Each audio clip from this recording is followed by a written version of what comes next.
Today I'm going to show you how to make a gingerbread house, royal icing for decorating, and little mini gingerbread house name placards.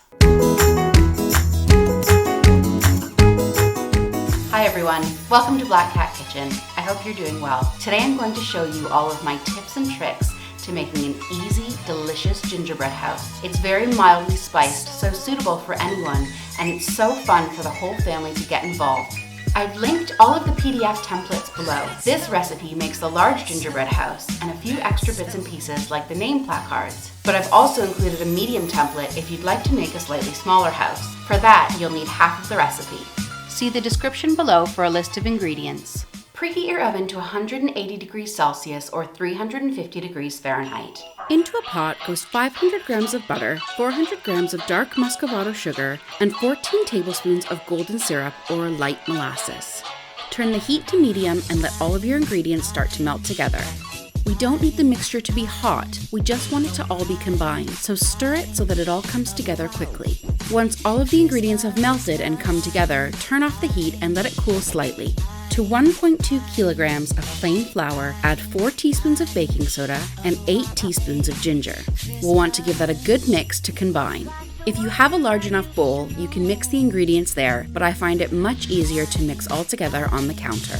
Make a well in the center of your flour, pour in your wet ingredients, and start to slowly combine, bringing the outer edges of your well into the center. Once most of the flour has been absorbed, get in there with your hands and give the dough a good kneading. Kneading is important here because it builds up some of the gluten, which allows your gingerbread structure to remain standing. If your dough is very stiff, you can add a few drops of water, but be careful not to make it too wet. You want to work with the dough while it's still slightly warm. Once the sugar and golden syrup start to set, it becomes a lot more difficult to roll out. I'm going to flatten my piece into a rectangle, ready to put on my parchment paper. The key to getting nice flat gingerbread pieces to build your house is by rolling the dough out on the parchment paper. You'll trace out your patterns and lift away any excess. That way you haven't shifted or moved your pattern. Then you can slide your paper onto your baking tray and into the oven. You'll want to roll your dough out to about 1/8 of an inch, no thinner. And you shouldn't need to flour your dough to roll it. There's quite a lot of butter in this recipe, so the rolling pin glides easily over the top. The great thing about rolling it out on parchment paper is that you can spin it around really easily to get it rolled out to a perfectly even thickness. I've got all of my pieces of my template cut out and ready to go. I've cut out a piece of parchment paper the same size as my baking tray so that I can lay down my template pieces to make sure they fit. Ideally, you'll want to cook similar sized pieces on the same tray so that they cook evenly. For example, I can tell that this piece will fit 1, 2, 3 times on the parchment. Once your dough is rolled to your desired thickness, just use your pattern and cut away any excess. You'll want to leave a little gap between the pieces because they will grow. Gently discard your excess gingerbread, being sure not to distort your pieces. Here's a tip for perfect doors and windows. Cut the doors and windows where they should be on the pattern, but leave the raw biscuit behind, allowing for much cleaner edges once they're baked. You can cut away the cooked biscuit afterwards, and it's a perfect chef's treat. By cutting the pieces out on the parchment and sliding them onto the baking tray, they stay nice and flat and the edges don't curl up when they're baking. Let's get the rest of our pattern pieces cut out and ready to bake. These will bake for about 12 minutes depending on the size. Once they start getting nice and brown on the edges, that's when you know they're done. And if you don't have a large oven, like me, you can easily do these in batches. Once you've got those lovely brown edges and your gingerbread has started to go golden, you're ready to take it out. While it's still warm and before it hardens, you'll want to cut out your doors and windows so that you can remove them from the cooled cookie. Look at that nice, crisp, clean edge of our door. Once all of your pieces are baked, lay them out and make sure you've got everything there. As with any construction project, your materials are really important, so you want to make sure they're as precise as possible. I like to use a microplane to help shave down the sides so they're nice and flat. A good tip while you're grating so that you don't break your pieces is to put your piece on a baking tray on the opposite side so that it's elevated off your counter. And if you don't have a microplane, you can use a regular box grater just on the finest side. Now that all of our pieces are ready, let's make our icing.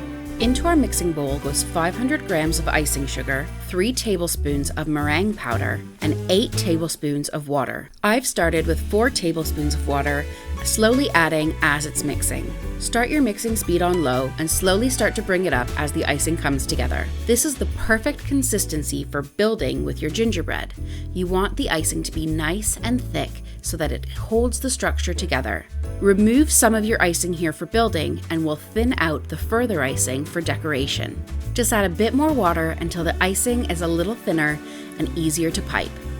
Now to mix up our colors. I find gel coloring the easiest to use with royal icing. I'm making red, green, and black. I'm using a flat tip to make my door, but if you haven't got piping tips, you can just cut off the edge of the bag and it will work just as well. Fold the bag over your hand and spoon your icing into the bag. Squeeze the icing down to the tip so that you have no air bubbles. Now time to decorate. This is my door. A little wreath for the front of the house, and some window panes. But you can decorate yours however you like. I think a gingerbread best reflects the person making it. With any leftover dough, you can make little decorations for your winter scene. Of course, my gingerbread house wouldn't be complete without a few cats. You can use a toothpick or a skewer to help move your icing around on your cookies. And now for construction. I'm going to pipe a line of our thick icing on our base, the same length as the back of our house. Now I'm going to gently lift the back of our house into that icing and press it down so that it sets into place. I'm using a tin can to help support it. We'll do the same for the sides of our house, piping between the biscuits and on the base. At this stage, the longer you leave this to dry, the stronger your house will be. Continue along following the pattern and building your house piece by piece.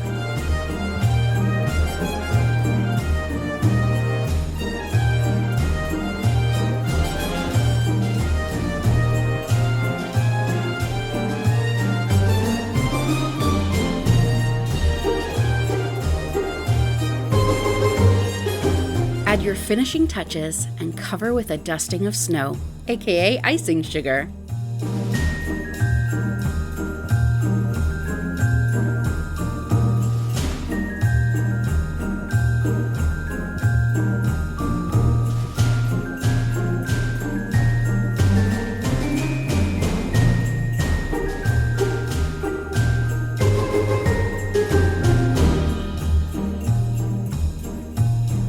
Now let's build our mini houses for our name placards.